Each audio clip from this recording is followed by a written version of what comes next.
நீ சாப்பிடு. வேண்டாங்க. முதல்ல நீ சாப்பிடு. சொன்னா கேளுங்க. நான் கொடுத்த நீ சாப்பிட மாட்டியா? அப்படி இல்ல. சாப்பிடு சாப்பிடு சாப்பிடு. மாமா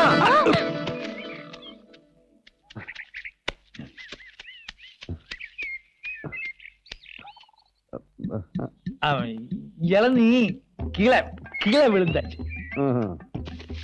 இப்படியே விழுந்தாச்சா?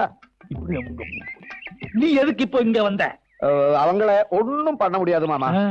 அவங்க அந்த வீட்டுல இருந்து தண்ணி எடுத்துக்கிட்டு வந்து அங்க ஊத்துறாங்க. அப்படியா? ஆமா. தண்ணி ஊத்திட்டு அவங்க என்ன பண்ண போறேன்? நான் சொல்லலையா மாமா? அவங்க அங்க வாழ வச்சிருக்கேன். ஆமா. சரி, தண்ணி ஊத்தட்டும், வாழ வளரட்டும். அப்புறம் என்ன பண்ணணும் நான் சொல்றேன். நான் விட மாட்டேன்றா. நானும் விட மாட்டேன். ஆ, இளநீ நல்லா இருக்கு.